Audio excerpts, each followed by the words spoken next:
नमस्कार दोस्तों, स्वागत है आप सभी का आपके अपने YouTube channel online study DK में। और आज हम आपके लिए लेकर आए हैं सीटेट 29 दिसंबर 2021 का जो ऑनलाइन एग्ज़ाम हुआ है। इस एग्ज़ाम में कौन कौन से प्रश्न पूछे गए, यहाँ पर हम शिफ्ट फर्स्ट और सेकंड दोनों ही शिफ्ट के क्वेश्चन को कवर करने वाले हैं। और कौन कौन से टॉपिक से क्वेश्चन पूछे गए, किस प्रकार के प्रश्न पूछे गए, जानेंगे सब कुछ इस वीडियो के लास्ट तक। आपको बताना चाहेंगे कि सीटेट का जो फर्स्ट पेपर है फर्स्ट शिफ्ट का, उसका हम एक वीडियो ऑलरेडी डाल चुके हैं, परंतु बाद में भी कुछ क्वेश्चन जो है हमारे पास हमारे कुछ विद्यार्थियों ने हमें सेंड किए हैं, जिनका नाम है गौरव। तो गौरव जी, आपको इसके लिए बहुत बहुत धन्यवाद, जो आपने आने वाले विद्यार्थियों की जिन परीक्षा है उनके लिए इतना सहयोग अपना प्रदान किया, उसके लिए आपको विशेष धन्यवाद।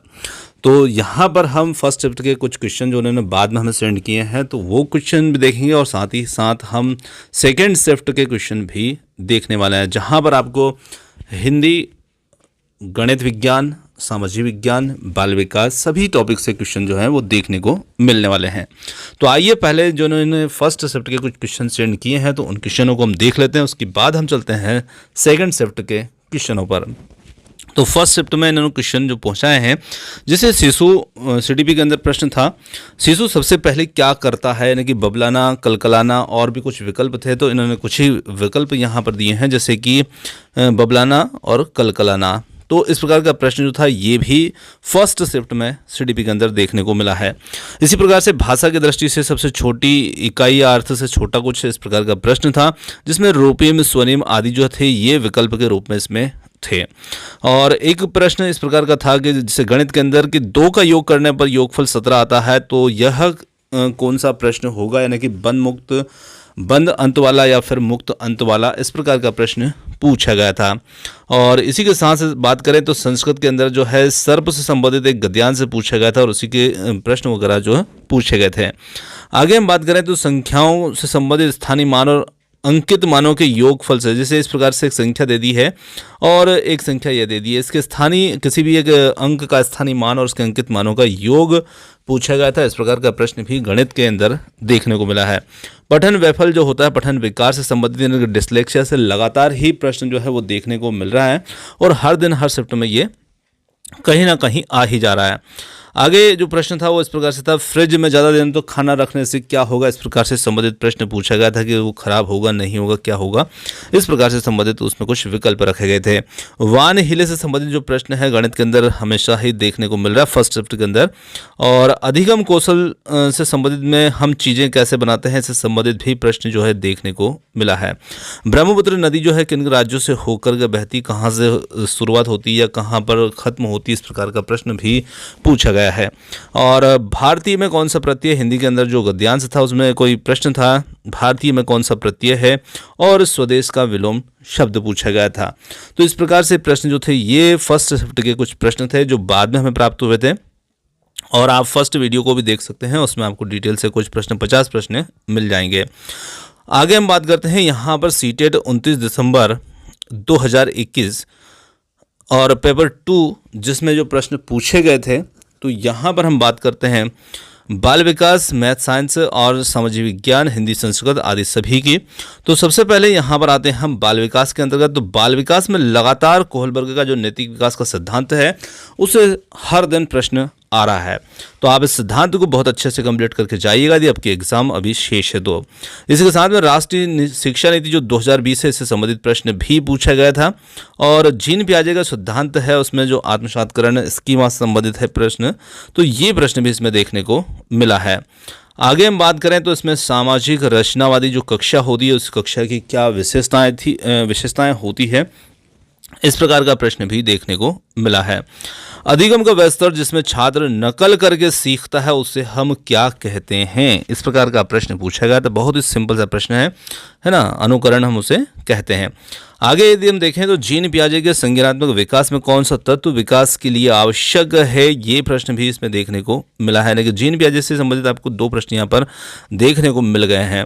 इसी के साथ बात करें तो प्रतिभाशाली अध्यापन के लिए क्या जरूरी है या क्या आवश्यक होना चाहिए, तो ये प्रश्न भी इसमें शामिल था।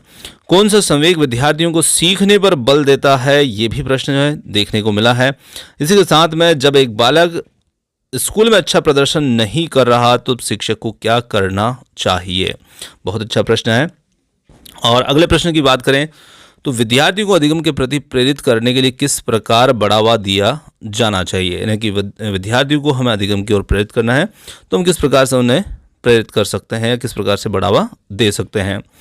आगे वही समीपस्थ विकास क्षेत्र सिद्धांत जो है कोलबर्ग का, तो वाइगोत्स्की का, तो ZPD जो समीपस्थ विकास क्षेत्र से संबंधित है, इससे संबंधित प्रश्न भी देखने को मिला है।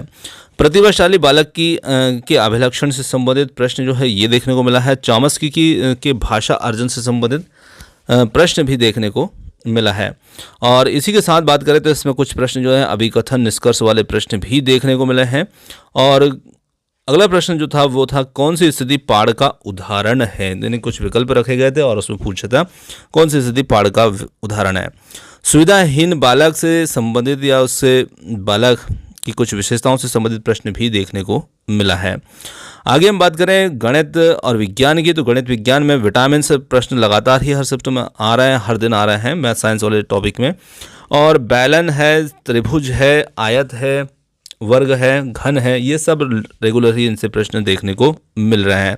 तो बेलन के आयतन से संबंधित कुछ प्रश्न था। और अगला जो प्रश्न है किस कोशिकांग को कोशिका का पावर हाउस कहा जाता है? तो जो माइटोकॉन्ड्रिया उससे संबंधित ये प्रश्न देखने को मिला था। यानी कि कोशिका के कोशिकांग जो हैं, राइबोसोम है, माइटोकॉन्ड्रिया है, गाल्गी काय है, इन सभी को आप, इनके कार्यों को आप अच्छे से ध्यान रख करके जाइएगा। आगे हम बात करें तो धातु से लगातार प्रश्न आ रहा है, हर दिन धातु से कोई ना कोई प्रश्न आ जाता है। धातु के जो गुण हैं उनसे संबंधित आज भी प्रश्न जो है वो देखने को मिला है। माध्य माध्यिका से लगातार प्रश्न गणित के अंतर्गत आ ही रहे हैं और इन्हें आप कंप्लीट करके जाइएगा। विद्युत प्रतिरोध से संबंधित प्रश्न भी देखने को मिला है और विद्युत के ऊष्मीय प्रभाव से संबंधित भी प्रश्न देखने को मिला है। आगे बढ़ते हैं और बात करते हैं भोजन पोषण से संबंधित भी विज्ञान के अंतर्गत प्रश्न जो है देखने को मिल रहे हैं। चोट या घाव को ठीक करने के लिए हम क्या उपयोग करते हैं, ये भी प्रश्न इसमें देखने को मिला है। त्रिभुज के जो कोणों से संबंधित, यानी त्रिभुज के जो अंतःकोण हैं उनसे संबंधित प्रश्न जो है वो लगातार ही आ रहे हैं। इसी के साथ में वृत्ताकार क्षेत्र, यानी वृत्ताकार मार्ग या वृत्ताकार कोई भी भूखंड है तो उसके क्षेत्रफल संबंधित या उसके परिमाप संबंधित जो प्रश्न है वो देखने को मिल रहे हैं। साथ ही साथ वर्ग समीकरण और हृदय की धमनी और शिरा की जो कार्यप्रणाली है उनसे संबंधित भी प्रश्न देखने को मिले हैं। इसी के साथ में वृत्त की त्रिज्या पर आधारित भी कुछ प्रश्न जो हैं वो पूछे गए हैं आज की शिफ्ट के अंतर्गत। आगे हम बात करें सामाजिक विज्ञान की, तो सामाजिक विज्ञान के अंतर्गत कुछ प्रश्न हैं जैसे कि गेहूं की फसल के लिए आवश्यक मौसम की जो परिस्थितियां होती है कि कौन से मौसम या समय में इसे बोआ जाता है, काटा जाता है, इस प्रकार से प्रश्न जो था वो संबंधित था। इसी प्रकार से नदी से संबंधित प्रश्न रोजाना SST के अंतर्गत आ ही रहे हैं और पूछे जा रहे हैं, है ना। या तो उद्गम पूछ लेंगे, कहाँ कितनी लंबाई है, कितनी जलराशि है, इस प्रकार से प्रश्न इसमें आ रहे हैं। आगे बात करें ग्रहों से संबंधित, तो जियोग्राफी के अंतर्गत जो है ग्रहों से संबंधित भी प्रश्न जो है वो देखने को मिल रहे हैं। इसमें पूछा गया था किस ग्रह को पृथ्वी का जुड़वा ग्रह कहा जाता है ना, या पृथ्वी की बहन भगिनी, इस प्रकार से भी प्रश्न आ जाता है। तो शुक्र ग्रह जो है उससे संबंधित ये प्रश्न था। कौन सी मौसमी पवनें हैं, तो मौसमी पवनों से संबंधित भी प्रश्न जो है वो देखने को मिल रहे हैं। इसी प्रकार से एक प्रश्न था निम्न में से दिहाड़ी मजदूरी का एक प्रकार का उदाहरण है, या दिहाड़ी मजदूरी निम्न में से एक प्रकार है। तो ऐसे कुछ विकल्प रखे गए थे और उसमें पूछा गया था ये प्रश्न। आगे बात करें तो महात्मा गांधी जी की जो अस्थियां थी ये कहाँ पर विसर्जित की गई थी, इस प्रकार का प्रश्न था। विसर्जित की गई या फिर समाधि से संबंधित हो सकता है ये प्रश्न, किसी भी प्रकार का प्रश्न हो सकता है। आगे हम बात करें तो निम्न में से कौन सा आयु समूह जो है कार्यशील आयु समूह को दर्शाता है, इस प्रकार जनसंख्या का एक कुछ समूह रखा गया था और उससे संबंधित भी ये प्रश्न देखने को मिला है।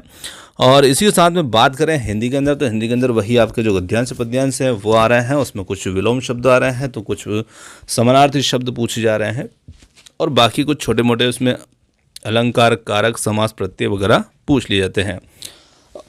और इसी के साथ में आगे बात करें संस्कृत की, तो संस्कृत में भी वैसे ही आ रहे हैं जो आपके पैसेज हैं, और साथ ही साथ जो पेडागोजी है उसका स्तर थोड़ा सा कहीं ना कहीं यदि आप नहीं पढ़ के जाते हैं तो उसमें थोड़ी सी समझने में आपको दिक्कत हो सकती है। आगे बात करते हैं दोस्तों यदि आप भी अपना पेपर दे करके हमें यदि क्वेश्चन सेंड करना चाहते हैं जिससे कि आगे जिन विद्यार्थियों की एग्ज़ाम शेष है, तो उसके लिए आप यहाँ पर जो मोबाइल नंबर है इन पर आप संपर्क करके व्हाट्सएप के माध्यम से जो प्रश्न है वो आप सेंड यहाँ पर कर सकते हैं। तो नंबर को आप नोट कर सकते हैं और इन पर अपना सहयोग हमें प्रदान कर सकते हैं जिससे कि आगे आने वाले विद्यार्थियों का भी सहयोग हो सके। आपने जो समय दिया उसके लिए बहुत बहुत धन्यवाद। थैंक्स फॉर वॉचिंग और मिलते हैं जल्द ही एक और नए किसी अगले वीडियो के साथ। धन्यवाद।